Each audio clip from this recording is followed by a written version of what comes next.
다들 안녕하세요. 어르신들의 부엌을 더 건강하게 바꿔드리는 오늘의 한 끼 가이드입니다. 오늘 주제는 마늘입니다.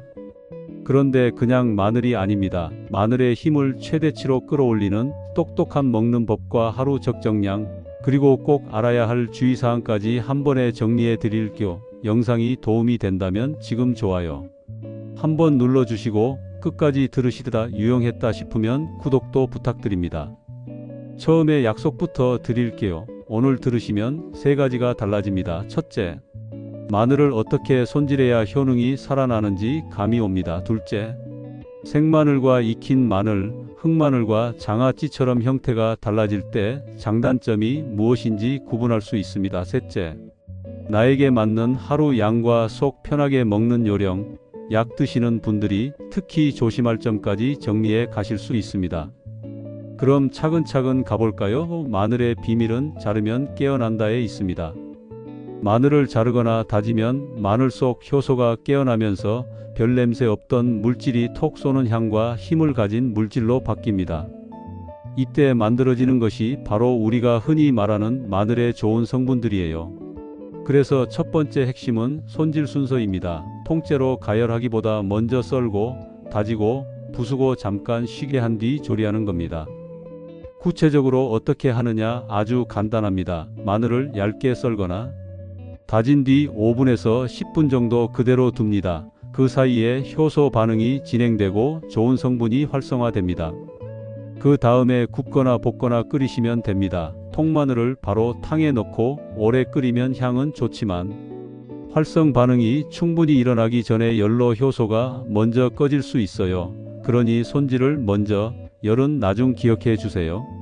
이제 생마늘과 익힌 마늘, 무엇이 다를까요? 생마늘은 향이 강하고 톡 쏘죠. 그만큼 자극적이라 위가 민감하신 분들에겐 부담이 될 수 있지만 상큼한 한쪽을 반찬과 함께 드시면 생생한 효과를 기대할 수 있습니다. 반면 익힌 마늘은 위에 부드럽고 단맛이 올라와 드시기 편합니다. 굽거나 찌는 동안 생마늘대에 톡 쏘는 성분 일부는 줄어들지만 다른 유익한 성분들이 늘어나 항산화 쪽 장점이 생깁니다. 요약하면 위가 편한 쪽을 고르되 손질을 먼저 해두면 둘 다 장점은 챙길 수 있다입니다.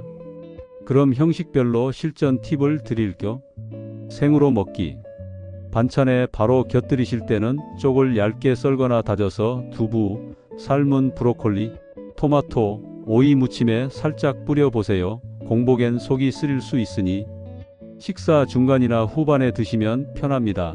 매운맛이 부담되면 우유 한두 모금, 요구르트 한 숟갈과 함께 드시면 훨씬 순해집니다. 구워 먹기. 삼겹살에 통마늘 그대로 올리기보다 먼저 슬라이스 후 5에서 10분 쉬게 하고 팬에 살짝 구우세요. 너무 센 불에 오래 두면 타면서 쓴맛과 자극물질이 생길 수 있습니다. 약불에서 노릇할 정도가 딱 좋아요. 올리브유 한 티스푼과 함께 볶으면 좋은 성분이 기름에 녹아 음식에 잘 퍼집니다.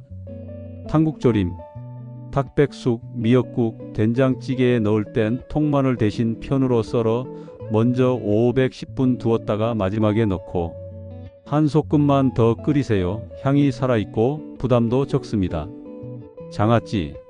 물 탁해질까 걱정돼 통째로만 담그셨다면 이번엔 반쪽이나 13로 잘라 담가 보세요. 손질 후 5에서 10분 휴식을 준 다음 담그면 풍미가 훨씬 깊고 좋은 성분도 잘 우러납니다. 단 너무 짜지 않게 레시피의 간을 낮추고 냉장 보관하시고요. 흑마늘. 집에서 만들 땐 껍질을 벗기고 반으로 갈라보은 기능으로 천천히 숙성하세요. 달콤하고 위에 순해 노년층 간식으로 좋습니다. 다만 당분과 칼로리가 올라가니 하루 한두 톡 정도로 조절하세요. 이제 가장 많이 물어보시는 하루에 얼마나 먹어야 좋은가요에 답하겠습니다. 어르신 기준으로 보통 생마늘은 하루 12쪽, 익힌 마늘은 23쪽이면 충분합니다. 마늘가루나 추출물 보충제를 드신다면 제품 권장량을 지키시고 음식으로 드시는 마늘 양은 조금 줄이세요. 중요한 건 꾸준함입니다. 오늘 몰아서 많이가 아니라 매일 조금씩이 혈관과 면역에 더 좋습니다. 냄새가 걱정이시죠? 방법이 있습니다. 식사 끝에 사과 몇 조각, 파슬리 한 줄기, 녹차 한 잔이 큰 도움이 됩니다. 우유나 요구르트와 함께 드시면 향이 순해지고 입 냄새도 줄어요. 양치는 혀까지, 가글은 잠깐만 사용하고 물로 마무리하시면 입안 자극을 줄일 수 있습니다. 이제 안전 수칙을 꼭 짚고 갈게요. 혈액 묽게 하는 약 드시는 분, 심장 스텐트 삽입 후 항응고제를 복용 중인 분, 수술 예정이 있는 분은 마늘을 평소보다 많이 드시거나 보충제를 추가하기 전에 담당 의료진과 상의해 주세요. 위염, 역류성 식도염, 과민대장 증상이 잦다면 생마늘은 양을 줄이고 반드시 식사와 함께 또는 익혀 드세요. 입술, 입안이 붓고 두드러기처럼 가렵다면 드시던 것을 중단하고 상황을 확인해 주세요. 무엇보다 내 몸의 신호가 기준입니다. 속이 불편하면 과감히 양을 줄이거나 조리법을 바꾸는 것이 정답입니다. 마늘을 더 똑똑하게 먹는 생활 꿀팁도 챙겨 드릴게요. 보관은 통풍 잘 되는 서늘한 곳, 냉장 보관은 습기에 곰팡이가 생길 수 있어 통째로 장기 냉장은 피하세요. 까서 보관할 땐 종이에 싸서 김치 냉장고나 냉장실로 단기 보관하세요.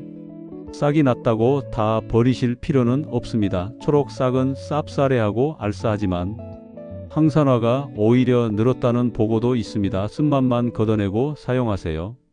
돼지고기와 궁합이 좋습니다. 마늘이 비린내를 잡고 비타민 B1 흡수를 도와 식후 피로감을 줄이는 데 도움됩니다.